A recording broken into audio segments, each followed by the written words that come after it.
Now, complete high school football coverage. This is 10 Sports First and 10. Brought to you by these sponsors.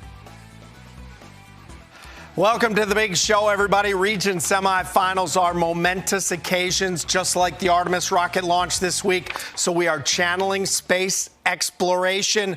We send those men and women up into space to unlock the mysteries of the universe, and we don't even know what's behind them. We do know who's behind our First and 10 website. It is Samantha Smith. She's bringing you all the high school football you need to the web, WSLS.com. You want to check it out. Which brings us to the game of the week. Region 3D semifinals. Bassett Bengals traveling to Daleville to take on Lord Botetourt. It's power versus power, or what I like to call a rock fight in a phone booth. 10 Sports Brooke Leonard is here. She was there for the collision. Brooke. Appy, you said earlier that this was like rock, paper, scissors, and both teams are rock. That's right. That's essentially what we were getting in this region semifinal, and it was a fun one. LB hosting the playoff game tonight. Bassett's going to get the ball first. J. Rikas Harrison going to keep it himself, doing what he does best, shrugging off defenders, takes about 5 calves to bring him down, but that drive stalls. Botetourt going the other way. Tristan Overbay taking this one to the house. One of those shocking players we talked about earlier. It's 7-0 Cavaliers. LB recovers an onside kick, puts them back in scoring position. This time it's Jakari Nicely who's going to punch this in. Overbay there on the block. Into the second quarter, LB up 21-0. Hairston finds Branson LeDuc Maddox in the corner of the end zone. Little bobble there, but he reels it in. Okay. But meticulous blocking led to plays like this, and a strong defensive front led to the win. Lord Botetourt moves on, beating Bassett 41-7. Here's Coach Harless on Hairston. He's a heck of a player. You know, I'm pretty in close contact with the guys in Navy, and they came by back in the spring, and he said, "Should we offer him?" I said, "If you don't offer him, you're crazy." Going to be a great college football player, just a stud of a player and a fine young man. He's a big guy. He's a great player. He's just really hard to wrap up because he's such a big person. But he did a really good job the first half. But the second half, we locked in and did our job. They did their job. They executed really well. We had a game plan, and we turned out to be really well. Lord Botetourt heads to the region championship next week, and congratulations to Bassett on a great season. Appy. Thank you, Brooke. To the other half of that bracket, and the Blue Demons hosting a surprise Blue Ridge District foe in Staunton River. So with that said, let's get you to Christiansburg and have a look at Tanner Evans breaking through the Golden Eagles defense right here. Touchdown, 7-0 Christiansburg. We're in the first quarter. Christiansburg's next drive, it's Evans dropping back, but he's going to be picked here by Grayson Sheets. Granted, they had triple coverage right there in the end zone, but that is an interception. A few plays later, it's Brady Barnes going deep, and Tanner Evans answers. He is the Swiss Army knife. He's going to take it all the way back to the end zone. I'm guessing he works for the Postal Service as a side hustle because he just stamped this one return to sender. 14-0 as we head into halftime. And here we go. Third quarter, it's Evans once again. Christiansburg up 21-0. They get the victory 28-0. So the Region 3D finals run through Daleville. As you can see, Lord Botetourt will host the 3 seed, those Blue Demons. To Region 4D, and for the first time in a long time, perennial power Salem is on the road in a region semifinal at the home of the Lions. Louisa County coming in undefeated in this one. It is a rematch of last year's state semifinal game. Of course, that was all Salem, 55-7. Louisa wearing that UVA decal on its helmets to honor UVA tonight. Salem getting the ball first, finishing off an 8-minute drive. Deron Wilson to Ryan Coe, 7-zip.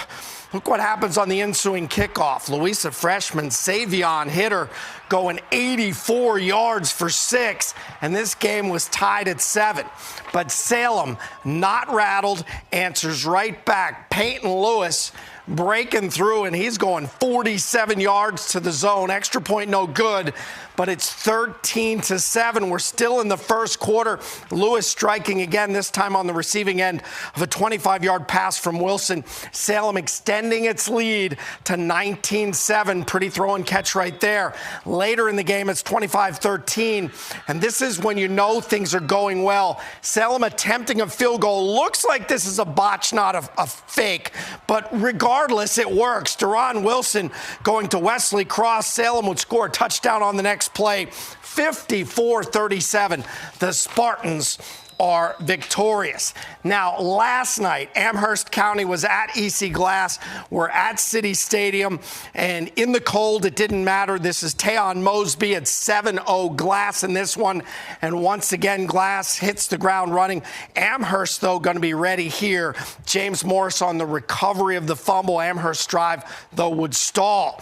Next time inside the red zone, George Wythe finding Sam Tracy, who would cut back and get a few extra yards, and they would cash that in with a Jerry Cashwell touchdown. Hilltoppers 21-0. They go on to a 42-14 win.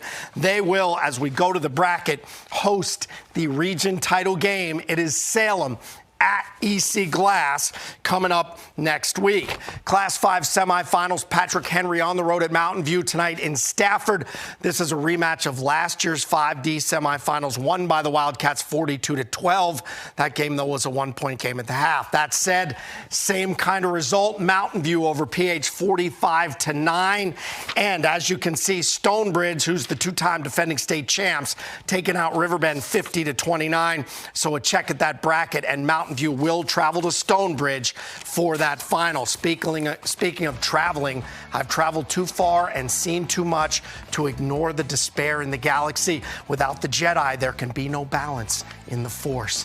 At the home of the Maroons, the Force has been very strong indeed. We'll see if that continues. In Martinsville, the Bulldogs welcome a Glenvar team that has traveled far. We'll see if the Highlanders can make the trip worthwhile. And later in the show, the Bobcats and Raiders battling to take one giant leap for their programs by advancing to another region final. That and more when we come back.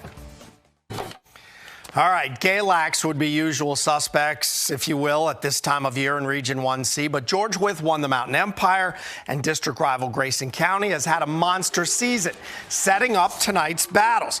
Maroon Tide rolled into the game against the Blue Devils, hoping for a second victory against their arch rival. Grayson had other ideas.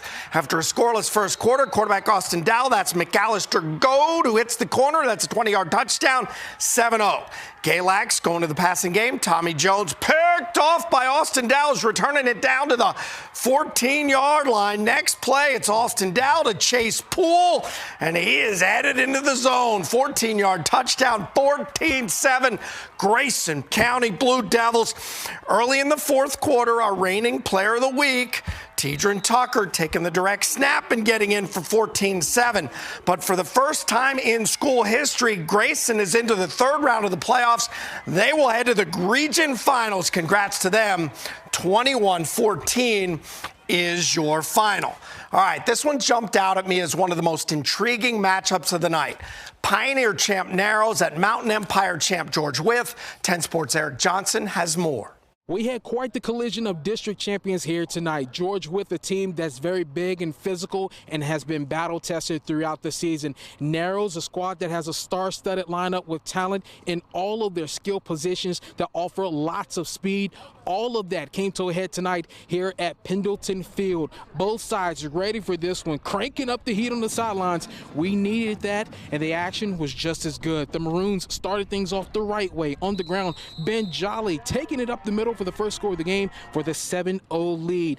Narrows had quite the response. The aerial attack, Aiden McLaughlin to Carson Krieger, hauls it in for the 21-yard touchdown catch. We're all tied at 7. Second quarter, after the Maroons answered with the score, here comes Narrow with the spark from special teams. In fact, they had a kick return for touchdown. Then check out Krieger here, fielding the punt at the 10, backpedals a bit and is out like a light. Yes, like a light, 91-yard return for touchdown. Narrows goes up 21-14, but have no fear, Tandem Smith is here. Second rushing score of the game at this point. It was 21-all at halftime.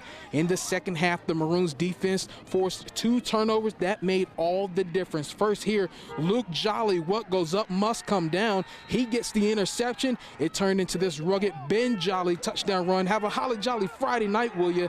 Later in the fourth, look at the big sack fumble from Colton Green. Give him the green light. In fact, give George Wythe the green light. They roll to a 48-28 victory.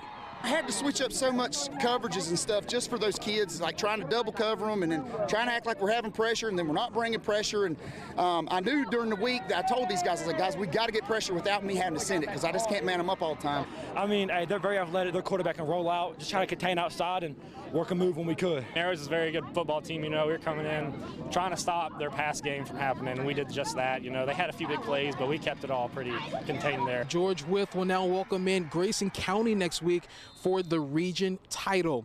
In Wytheville, Eric Johnson, 10 Sports. And here's a look. George Wythe will be the host to Grayson. Should be a great one next week. Class 2 Regency loaded with contenders. This feels like a Final Four, like it belongs in March on a network with a theme song. I think we know who that is. It's Lug Nut. All right, second quarter. Glenvar and Martinsville, they're up 7-0. Brody Doyot right here to Nick Woodson. Glenvar 14-0. Seconds left first half. We've got a blocked field goal, and the Highlanders picked up by Elijah Carter is going to run it down to the 30-yard line before he runs out a sideline to end the half. We'll move to the third quarter. Glenvar still with the lead. Brody is looking for Nick Woodson again, but no hope. Ball is tipped. Jamal Jones, the interception. Martinsville, a stellar year at 10-1 coming into this game, but Glenvar just too much, up 21-0. This is Elijah Carter quickly finding a path right there into the end zone. Glenvar 35-0. Head coach Kevin Clifford says mistake-free football is the key at this time of year. Football's won typically with the teams that play the cleanest. We played pretty clean tonight. We played hard, you know, and any given night anybody can be beaten. We could have been beaten tonight just like they were. So I'm just proud of our kids and our staff for getting us where we're at. Meantime, the 4-seed Appomattox at Radford, the 1-seed 10-1. Landon Clark to Maxwell Knipe, catch, hit, fumble. Kevin Fitch recovers, sets up Gray Peterson, powers in, 7-0 Raiders. Radford would respond. Landon Clark's going to hit Parker Prelo, and it is 7-all after that slick move and groove right there. You're not bringing him down. Meantime, it's Peterson again going to Matt Epperson, 13-7. Appo showing toughness and resolve. It's Daniel Bradley right here refusing to go down and setting the tone. And goal to go. Peterson's going to keep and pushes in for the touchdown. Appomattox County survives 38-33, your final. So here's your bracket, and as you can see, Appomattox will travel to Glenvar for the region championship in 2C. The fear of loss is a path to the dark side. We'll see which side the second-seeded Pioneers and third-seeded Bees landed on in tonight's 3C semifinal when First and 10 returns right after this.